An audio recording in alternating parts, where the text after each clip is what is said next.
우리 속담에 아주 고약한 속담 이런 것이 있습니다.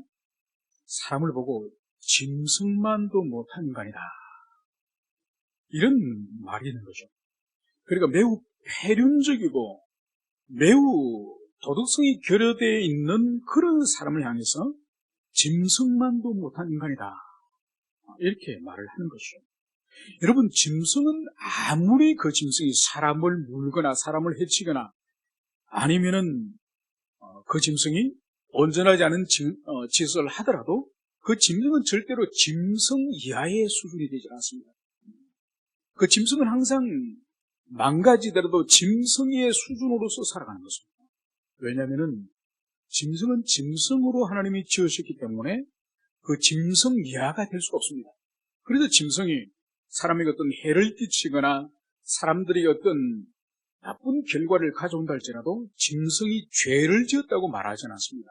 죄의 개념은 도덕적 피조물인 인간이나 또 하나님이 지으신 천사나 이 도덕적 피조물이 타락하여서 짓는 것을 죄라 말하지, 개가 사람을 물거나 아니면 소가 사람을 뿔로 떠받거나 이것을 죄를 지었다고 말하지 않습니다. 그래서 짐승은 아무리 망가지고 아무리 몹쓰게 되더라도 짐승 이하가 되지 않는 거죠. 그런데 인간은 인간 이하가 될 뿐만 아니라 짐승만도 못한 존재가 될 수 있는 것이 바로 인간이에요. 왜냐하면 인간은 하나님의 형상을 따라서 가장 존귀한 피조물로 하나님께서 우리를 지으셨습니다. 그래서 사람의 도리라는 것이 뭔지를 하나님께서 우리에게 계시해 주신 거죠. 그래서 우리 인간은 사람의 도리를 따라서 살아갈 때 그 사람은 온전한 사람으로 살아갈 수 있는 것이죠. 그런데 문제는 인간이 하나님과 바른 관계 안에 있지 않을 때에 사람의 도리는커녕 짐승만도 못한 존재가 될 수 있는 것이죠. 여러분, 이 이사야서를 처음 시작하는 1장에서 하나님이 그 말씀을 하고 계십니다. 1장에서 주님은 이렇게 말씀을 하시는 것이죠. 소는 그 임자를 알고 나귀는 주인의 구유를 알건만은 이스라엘은 알지 못하고 나의 백성은 깨닫지 못한다. 여러분, 소는 자기 임자를 알아요. 그래서 소는 그 주인이 이 줄을 당기는 대로 주인의 뒤를 따라서 집으로 옵니다. 그리고 또 실제로 주인이 이 소를 잃어버리면은 이 주인집을 이 소가 자기가 알아서 찾아오기도 합니다. 그래서 오늘 하나님께서도 이 이사야 1장에서도 소는 임자를 알건만, 그리고 나귀는 주인의 구유를 알건만은, 나귀에게 이제 먹이를 주기 위해서 구유에 거기에 지푸라기라든지 사료를 주지 않습니까? 그러면은 이 구유가 주인이 자기에게 먹이려고 하는 이 주인의 구유인 줄 이 짐승은 아는 거죠. 그래서 그 구유에 발을 집어넣거나 그 구유에 똥이나 오줌을 싸지 않습니다. 왜냐하면 주인이 자기를 먹이는 구유인 걸 알기 때문에. 그런데 하나님의 오늘 탄식이 뭔가요? 하나님은 이렇게 소와 나귀는 주인을 알고 자기 임자를 알고 구유를 아는데 이스라엘은 도무지 하나님을 모른다. 그래서 이 이사야 1장에서부터 하나님은 언약의 백성 이스라엘, 하나님이 지으신 인간조차도 짐승 이하야, 짐승도 주인을 알고 주인의 구유를 아는데 도무지 이스라엘은 언약을 체결하고 하나님 모든 좋은 것을 공급해 주셨는데도 창조주 하나님, 언약의 주님을 모른다. 이 말씀으로 이사야서가 시작이 됩니다. 그렇다고 한다면은 오늘 이사야서가 끝나는 이 66장은 어떤 말씀입니까?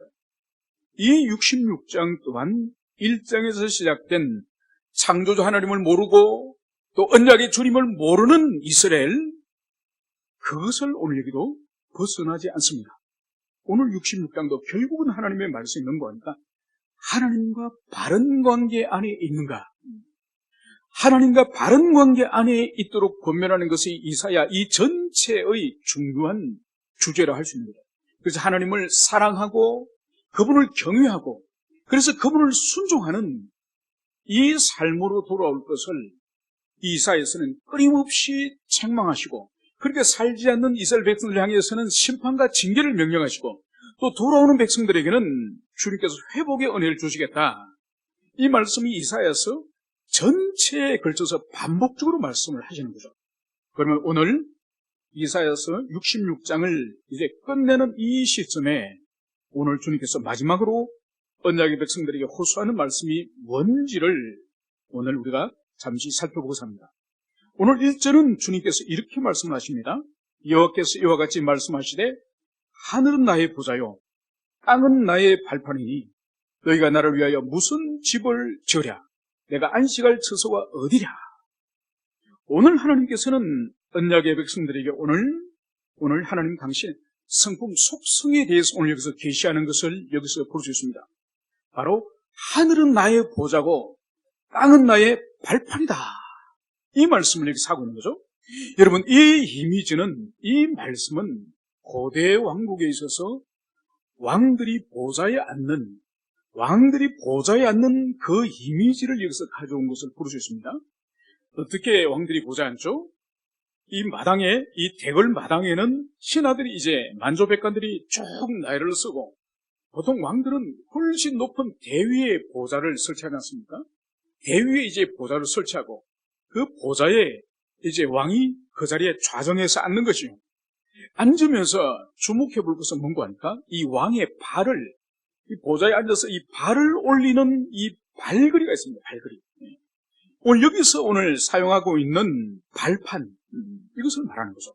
그래서 보좌에 앉고 그 왕의 발을 이제 발판 위에, 여기에 이제 올리는 것이 이 왕들이 고대시대 때 보좌에 앉는 그런 이미지인 거죠. 오늘 하나님께서는 당신을 어떻게 계시를 합니까? 바로 하늘이 하나님의 보좌요. 그리고 하나님이 지으신 이 땅이 하나님의 발판이다. 이 말씀을 여기서 하고 있는 거죠. 여러분, 이 말씀은 오늘날 우리가 이 말씀을 받을 때는 어떤 큰 의미나 감동이 다가오지 않을 수가 있습니다. 그런데 이 성경의 이 문화, 이 성경을 둘러싸고 있는 이 팔레스타인과 그리고 그 지역의 문화에 있어서는 이 하늘이라고 하는 이 존재 자체가 이 신적으로 경배받던 그런 존재들이죠. 그래서 대부분 그 시대의 우상들 가운데에서 하늘의 신들이 있습니다. 예컨대 바알 같은 하늘의 번개를 관장하는 그런 신이죠. 그리고 그리스 로마 신화로 가더라도 하늘의 제우스 같은 하늘의 신 중에서 최고의 신. 그래서 하늘 자체가 가지고 있는 이미지가, 하늘 자체가 바로 인간이 우상으로 숭배하는 그런 신적 존재로서 하늘이 존재했고, 땅도 마찬가지예요. 땅도 모든 만물들과 인생들과 짐승들이 살아가는 터전인 이 땅도 신적인 우상으로서 그렇게 숭배를 받은 거죠. 그런데 오늘 하나님께서는 모든 이방의 열방의 민족들과 나라들은 하늘을 신으로 섬기고 땅을 신으로 섬기는 이들을 향해서 하나님이 당신의 속성을 다시 한 번 더 말씀을 하십니다. 하늘은 나의 보좌에 불과하다. 그리고 이 땅은 나의 발등상, 나의 발판에 불과하다. 이것을 오늘 주님께서 말씀하시는 거죠. 여러분, 이것은 거기에 주님께서 하늘을 진정으로 보좌로 삼으셔서 하늘에 앉아 계신다는 그런 뜻이 아니죠. 이 의미는 뭔가 하니까 인간들이 신으로 섬기는 하늘이나 땅은 내가 지은 피조물에 불과하다. 내가 지은 피조물에 불과하고 나는 하늘에도 매이지 않고 땅에도 매이지 않는 초월적인 하나님이다. 나는 초월자다. 이것을 오늘 주님께서 이스라엘 백성들에게 다시 한 번 더 계시를 하고 있는 것을 여기서 볼 수 있습니다. 여러분, 그렇기 때문에 하나님이 이렇게 이어서 말씀하시는 거죠. 너희가 나를 위하여 무슨 집을 지으랴? 내가 안식할 처소가 어디랴? 여러분, 그 당시에 이방의 신들은 다 신전을 웅장하게 지어놓고 그리고 자신의 신이 그 신전 안에 있다고 생각을 합니다. 그래서 신들은 다 신전 안에 매여 있고 그 신전 안에 다가가야 신을 만날 수 있다고 다 그렇게 생각을 한 거죠.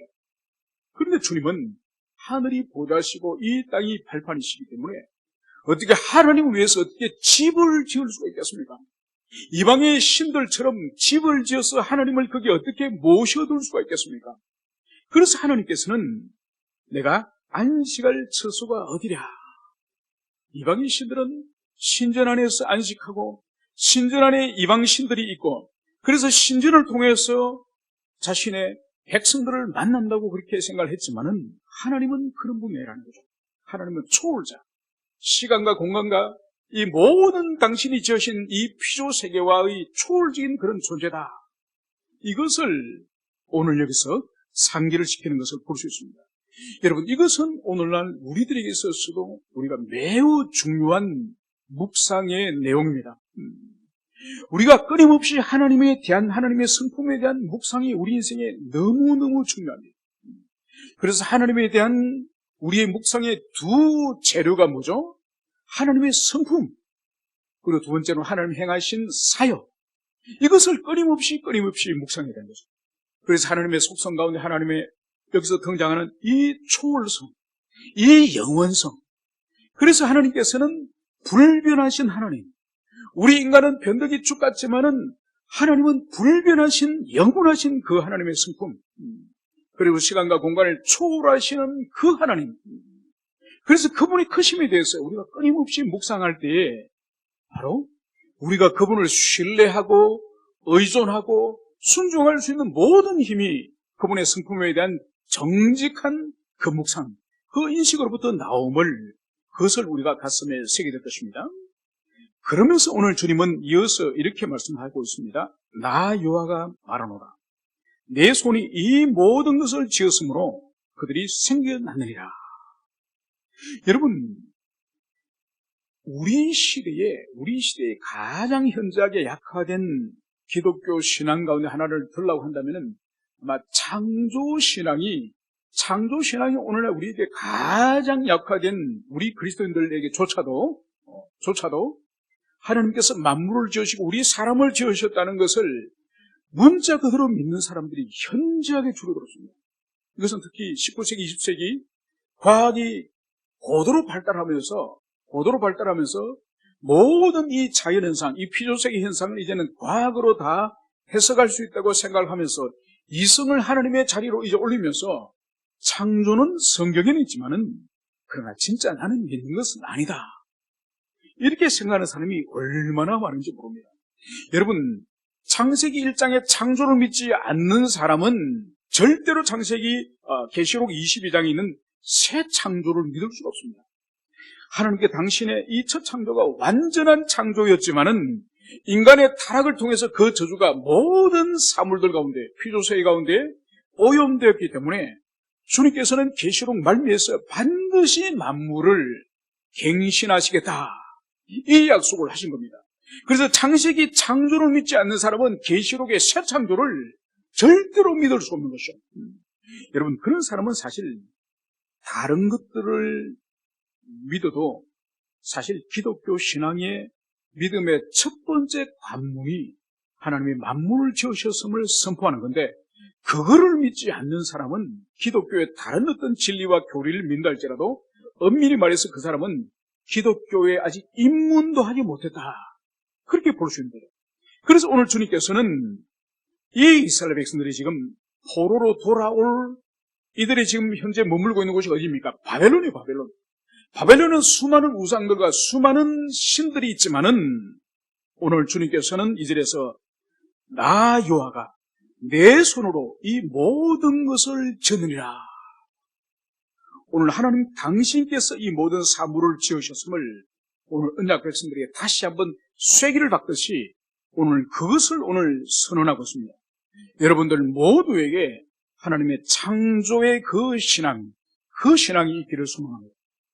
그러면서 이제 주님은 이제 중요한 말씀을 하시는 것을 볼 수 있습니다. 무릇 마음이 가난하고 심령에 통회하며 내 말을 듣고 떠는 자, 그 사람은 내가 돌보려니와. 오늘 하나님께서는 오늘 특정한 사람, 특별한 사람을 오늘 우리 주님께서 돌보시겠다, 이 말씀을 여기서 하고 있습니다. 이 돌본다는 이 히브리어 이 의미가 뭔가? 매우 관심을 기울이고 주목하여서 주님께서 그 사람을 돌보시겠다. 그러니까 지극한 사랑의 마음을 가지고 그 사람을 향해서 주님께서 주목하시겠다, 이런 의미를 가지고 있습니다. 그러니까 잠시 전에 보십시오. 주님은 손으로 모든 만물을 지으신 창조주 하나님이세요. 그러니까 우주보다 더 크신 그 위대한 하나님께서 오늘 어떤 특정한 사람들을 향해서 주의 깊음을 가지고 아주 사랑 어린 눈으로 그 사람을 오늘 관찰하시면서 그 사람을 돌봐주시겠다. 오늘 주님이 그걸 말씀하시는 거예요. 그럼 도대체 만물을 지으신 우주의 이 주님이신 우리 하나님께서 어떤 사람을 오늘 주님께서 돌봐주실 것인가? 오늘 주님은 세 종류의 사람을 여기서 말씀을 하고 있습니다. 먼저 무릇 마음이 가난하고, 여러분 마음이 가난한 사람 여러분들이 어디서 보셨습니까? 마태복음 5장 산상수훈에서 예수님이 말씀하셨죠? 여러분 예수님이 산상수훈에서 팔복을 말씀하실 때에 그 팔복의 근원이 오늘 이 말씀이에요. 이사야 66장에 있는 무릇 마음이 가난한 자.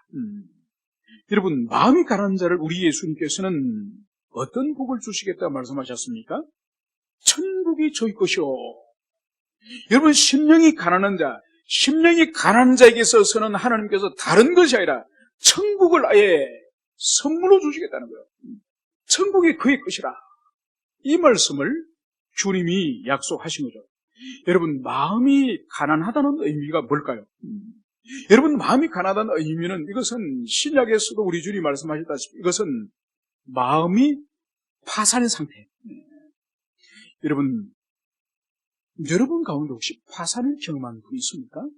아마 인생에서 파산을 경험하기는 아마 쉽지 않을 겁니다. 특별히 사업을 하거나 그렇게 부도를 맞지 않으면은 일반 평범한 가정에서는 파산을 하는 것이 쉽지가 않을 겁니다. 물론 낭비벽이 있어서 부채를 많이 끌어다 쓰고 갚지 않으면 그렇게 파산을 하기도 합니다만 보통 사람들은 그런 일들을 겪지 않는 거죠.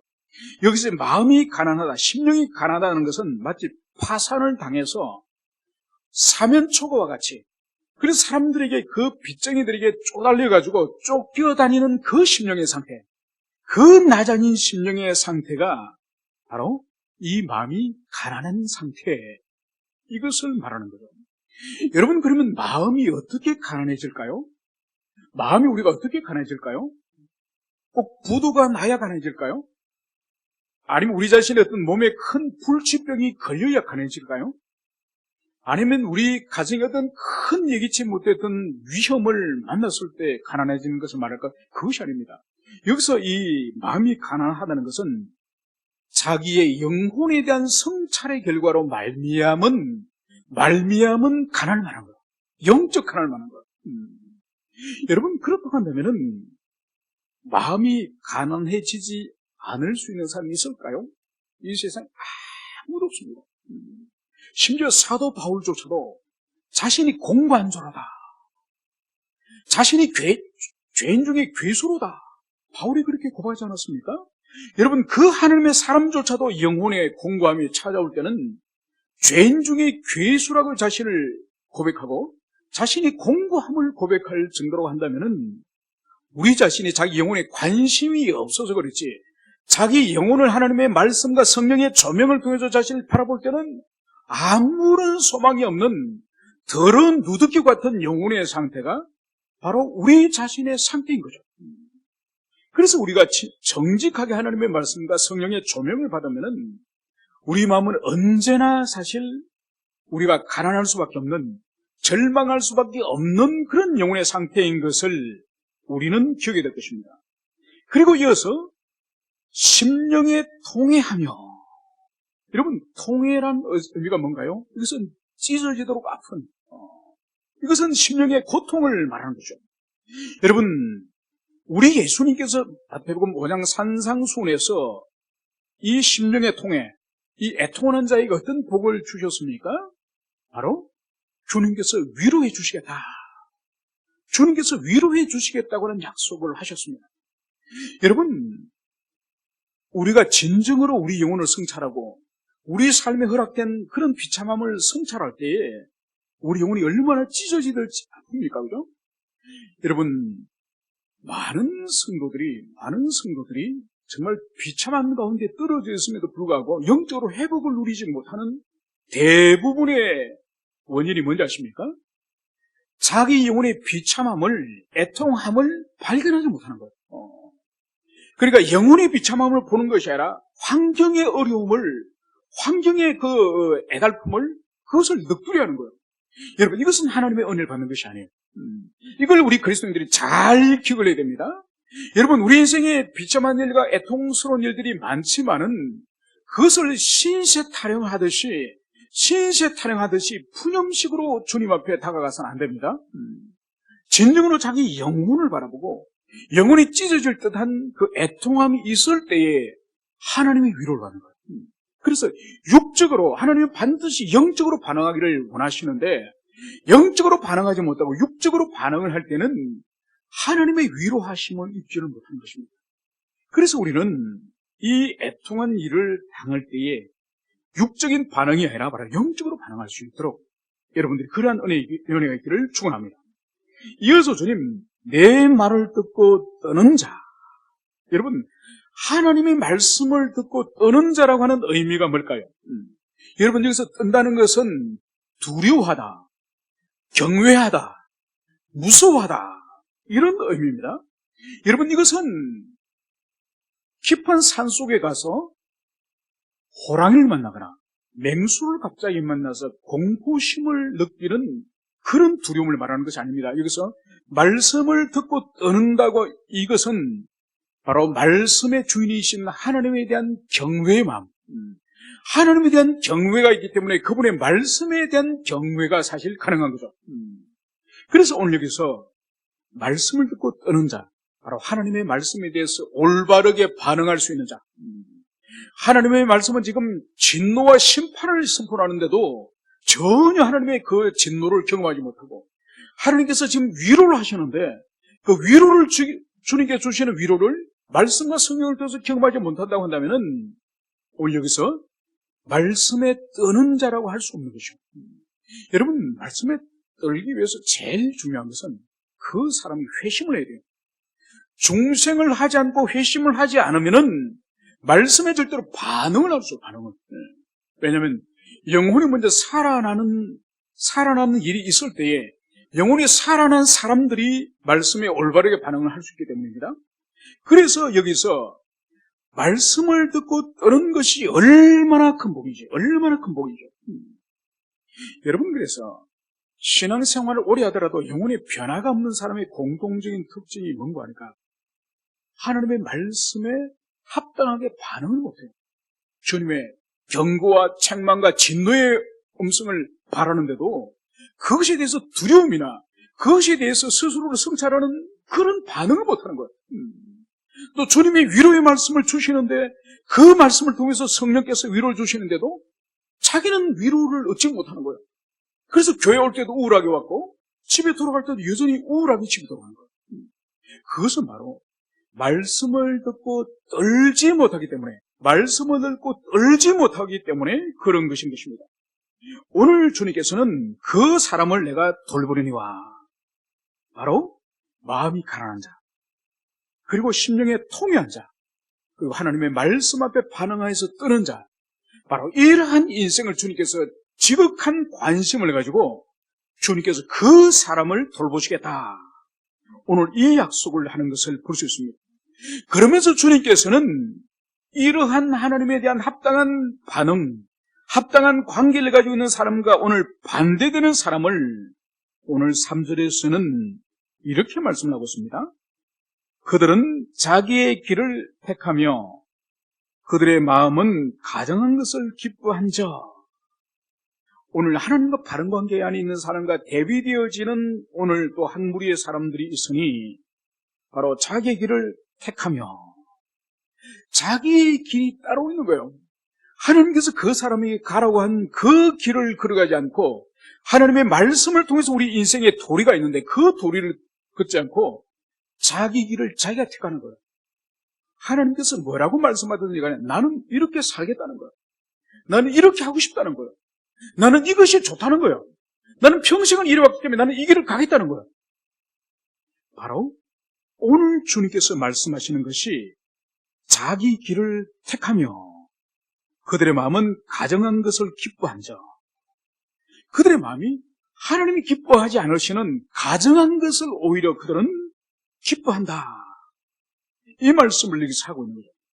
여러분, 바로 자기 길을 스스로 선택해서 자신이 인생의 왕이 되어서 자기 마음대로 하는 것이 자기의 꿈인 것처럼 살아가는 이 사람들이 이제 오늘 3절에서는 이들 또한 하나님 앞에 예배를 드립니다.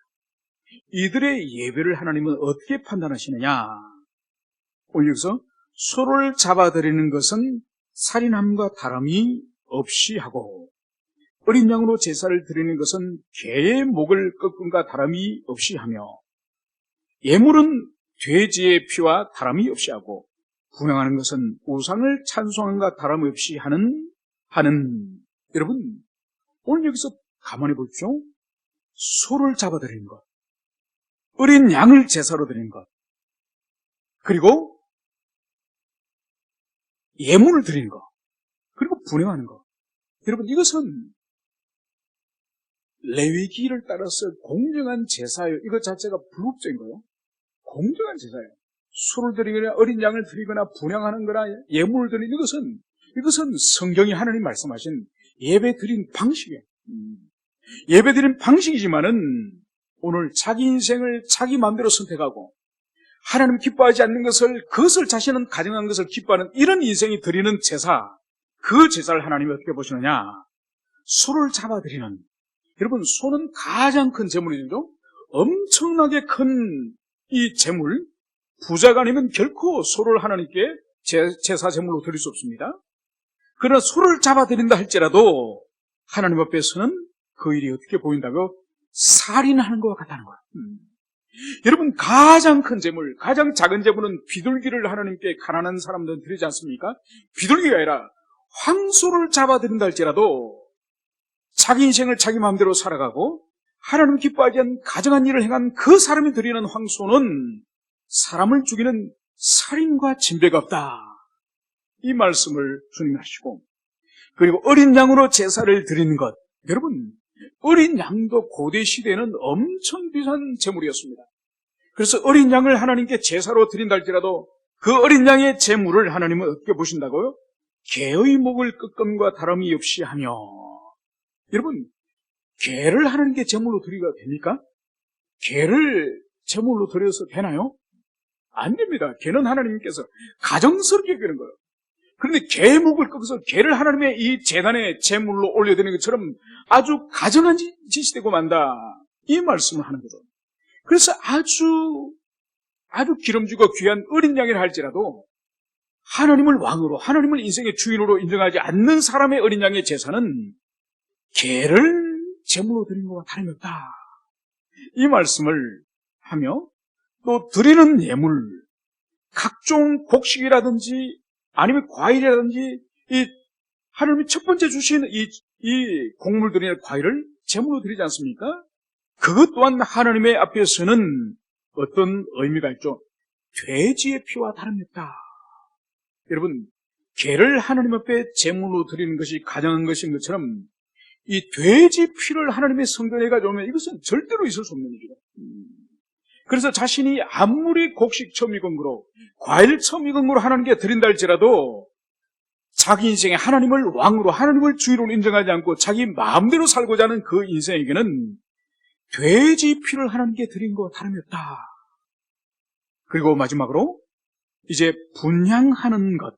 여러분, 분향은 하나님 앞에 제사장이 이제 하나님께 올려드리는 특별한 향을 살라드리는 그게 분향이지 않습니까? 그죠? 그렇게 하나님 앞에 아름다운 향기로 분향한다 할지라도 그것 또한 하나님 하는 우상에게 찬송을 하는 것과 다름이 없다. 이 말씀을 여기서 하고 있는 거죠. 여러분, 그래서 여기서 보여주는 것은 뭔가요? 제사 행위, 그리고 제사에서 무슨 제물을, 큰 제물, 작은 제물을 드린 것은 하나님 앞에 의미가 없다는 거예요. 하나님 앞에서 오늘 여기서 주님이 오늘 대비적으로 오늘 말씀하고 있는 것이 바로 뭔가요? 마음이 가난한 거, 또 심령이 애통한 거, 그리고 하나님의 말씀 앞에서 반응하는 이 사람과 바로 자기 인생은 자기가 선택해서 자기가 걸어가는 이 사람과 여기서 대비를 하고 있으면서 아무리 큰 황소를 드리고 어린 양을 드리고 또 분향을 한다 할지라도 주님 앞에서는 사람을 죽이는 짓과 마찬가지고 또 돼지표와 마찬가지고 그것은 또 개목을 꺾는 그런 더러운 짓과 마찬가지다. 주님은 이 말씀을 여기서 하고 있는 거죠. 여러분, 여기서 보여주는 것이 바로 뭔가 하니까 하나님에 대한 참된 경외와 하나님을 향한 참된 사랑이 없는 이 종교주의, 이 종교주의, 이 껍질만 남은 이 종교주의, 하나님 앞에 아무런 의미가 없다는 겁니다. 의미가 없을 뿐만 아니라 더 나가서 무엇이라고요? 가정하고 더러운 짓이다. 이 말씀을 오늘 주님께서 여기서 하고 있습니다. 여러분, 이것은 우리들에게 오늘날 우리 시대에 우리들을 돌아보게 하는 매우 중요한 화두가 될 수 있는 것이요. 그러니까 우리의 삶이, 하나님께 버려지는 삶이 겨우 주일날이나 수요일날이나 새벽기도나 우리가 주님 앞에 예배할 그 순간만 하나님 보시는 것이 아니라 그 순간의 모습만 주님 받으시는 것이 아니라 모든 시간과 공간 가운데 우리의 존재와 우리의 존재가 행하는 모든 삶을 하나님이 보시고 그것을 주님께서 받으시는 거죠. 여러분, 그래서 이사야 이 시대에 사역하였던 북이스라엘, 이 이사야는 남유다 사람입니다. 북이스라엘의 사역자들이 누가 있었습니까? 바로 이 시대에 호세아, 아모스, 그리고 요나, 이런 선지자들이 이사야와 엇비슷한 시대에 있었습니다. 그래서 메시지가 보면은 이사야의 메시지나 북이스라엘의 사역자들의 메시지가 비슷합니다. 그 본질이 뭔가니까? 진정으로 예배의 껍질 속에 있는 그 알맹이, 하나님을 사랑하고 경외하여서 이웃과 사회적으로 공의를 행하고 사회적으로 선을 행하는 삶의 모든 영역에 있어서 하나님 앞에 헤아림받는 그 삶이 너희들이 없다. 이 말씀을 주님이 탄핵하시죠. 남유다뿐만 아니라 북이스라엘 향해서도 하나님 앞에 계속적으로 제사를 드리지만은 제사를 드리는 그 삶 밖에 있는 이웃과 사회적인 삶에 있어서 그 공의롭고 그 선한 삶, 그것이 너희들이 없다. 그러면서 하나님께서는 심판을 계획하시는 거죠. 오늘 마지막 4절을 오늘 살펴보면은 나 또한 유혹을 그들에게 택하여 주며 그들이 무수하는 것을 그들에게 임하게 하리니 이는 내가 불러도 대답하는 자가 없으며 내가 말하여도 그들이 듣지 않고 오직 나의 목전에서 악을 행하며 내가 기뻐하지 아니하는 것을 택하였음이라 하시니라. 오늘 하나님께서는 여기서 보십시오. 오늘 주님께서 내가 불러도 대답하는 자가 없으며 내가 말하여도 그들이 듣지 않고. 여러분, 오늘 하나님께서 당신이 이스라엘 백성들을 부르고 오늘 이스라엘 백성을 향해서 오늘 주님께서 오늘 말하였다. 오늘 이 말씀을 여기서 하고 있는 거죠. 여러분, 하나님이 어떻게 직접 이스라엘 백성들에게 부르고 어떻게 직접 말씀을 하셨습니까? 그렇지 않은 거죠. 이것은 무엇이냐? 선지자를 통해서 하나님이 말씀하셨죠. 그래서 그 선지자께서 그 시대에 하나님의 말씀을 증거하면서 당신의 죄들이 하나님께서 지금 이것을 책망하신다, 돌이키라. 그러면서 선지자를 하나님이 보내시고서 선지자를 통해서 계속 책망하지 않았습니까? 그런데 이스라엘 백성들이 돌이키지 않았죠. 하나님의 부르심에 대해서 반응하지 않았죠.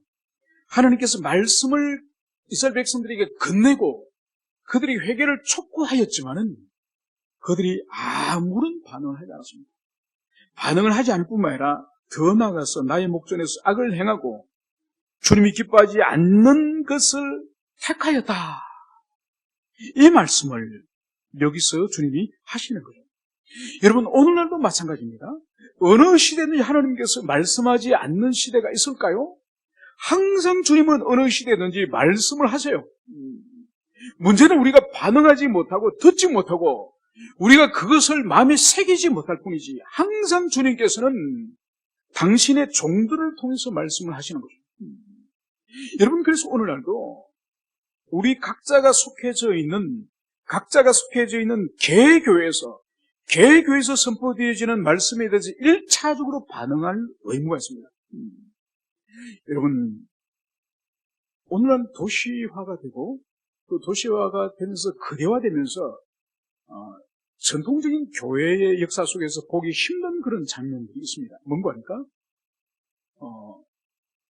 산업혁명 이전마더라도 유럽에서도 한 도시에는 교회가 하나밖에 없었습니다. 이제 그게 2시가 이제 커지면서 이제 교구가 나눠지고 그러면서 더 이상 한 교회로 담당할 수 없어서 제1교회, 제2교회, 제3교회. 여러분 이것은 한국교회 선교회 때도 마찬가지요.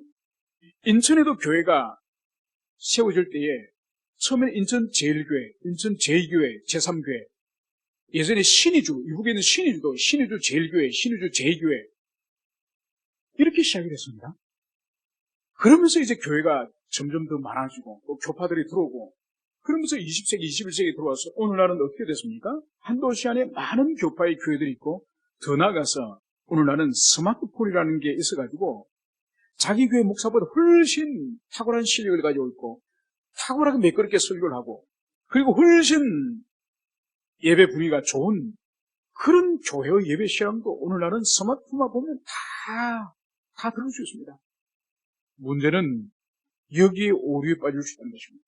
바로 뭔가 하나님이 물으시는 것은 자신이 소속되어 있는 그 교회에서의 선포되어지는 메시지에 1차적으로 순종하고 1차적으로 받아들일 의무를 하나님이 주신다는 것입니다.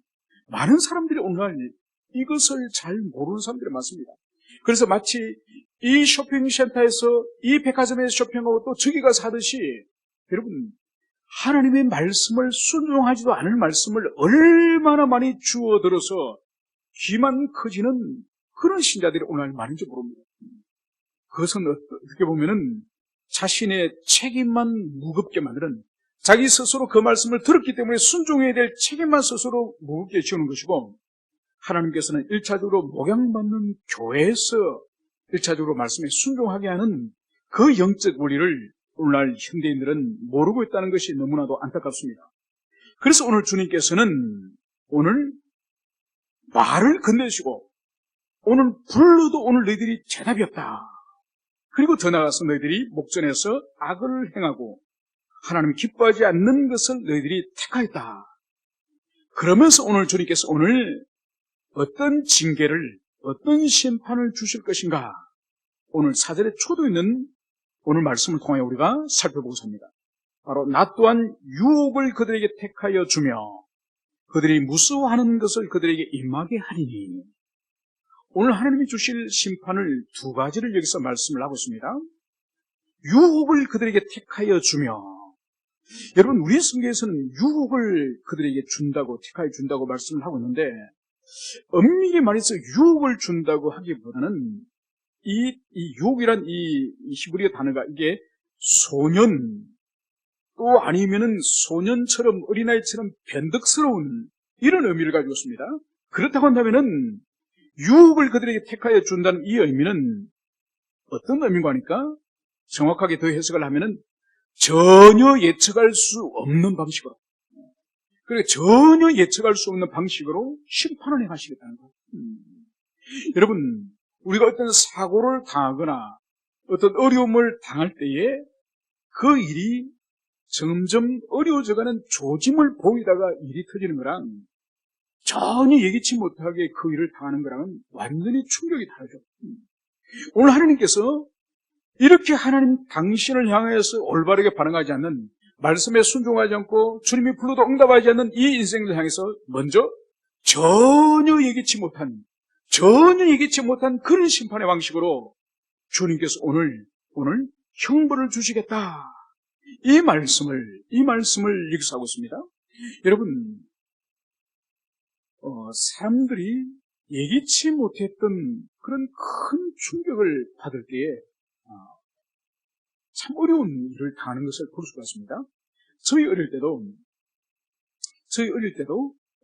이렇게 자녀가 요즘 같은 여름 방학 때 연못이나 강물에 가서 익사하는 일들이 종종 있습니다. 익사하는 일들이 종종 있는데 익사로 이제 끝나면은 괜찮은데 부모님들이 정신 이상자가 되는 사람들이 있습니다.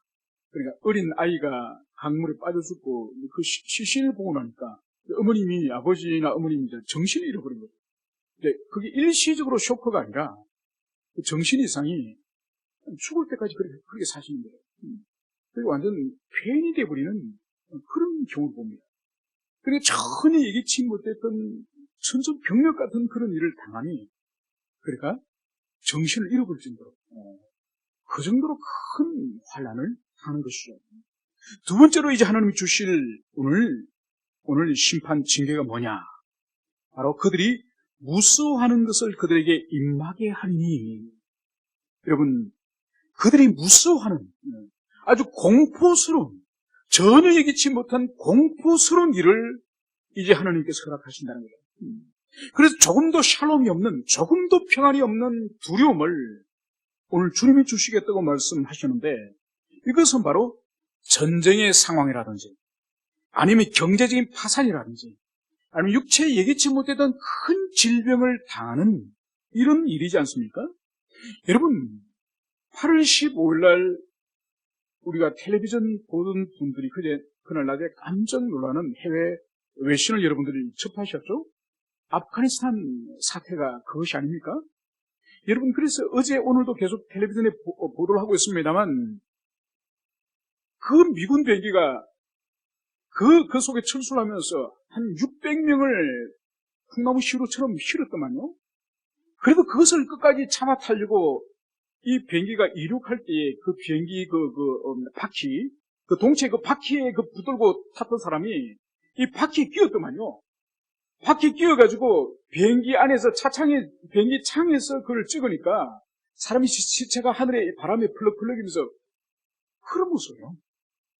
얼마나 그 사람들의 마음에 두려움이 임했으면은 어떻게 비행기 바퀴를 타고 어떻게 탈출하려고 생각했겠습니까?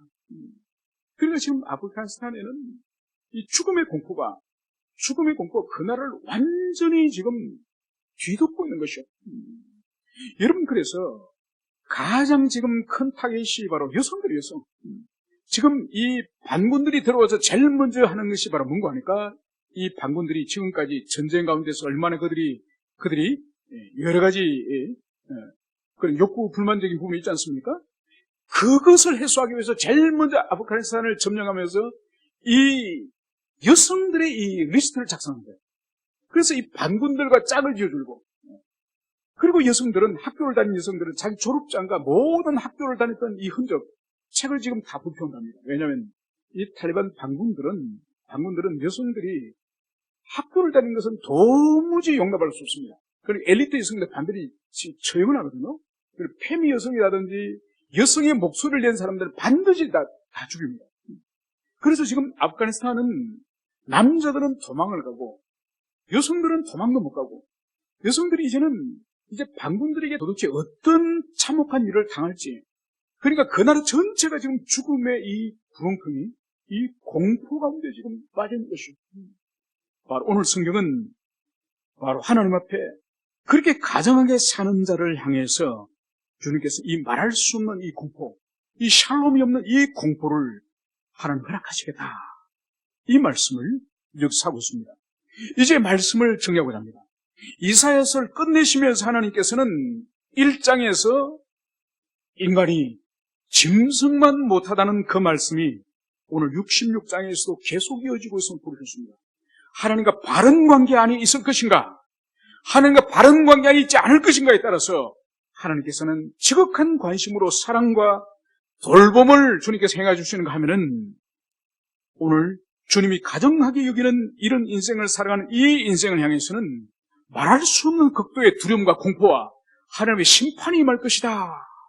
오늘 이 말씀을 오늘 주고 있음을 볼 수 있습니다. 그러면서 우리가 영원히 이 땅에서 우리의 삶은 하나님과 바른 관계 안에 내가 오늘도 있는가? 내가 하나님과 바른 관계 안에서 그분을 사랑하며 그분을 즐거워하고 있는가? 여기에 우리가 깊이 우리 자신을 돌아보는 여러분 되시기를 축원합니다. 함께 우리 기도하시겠습니다.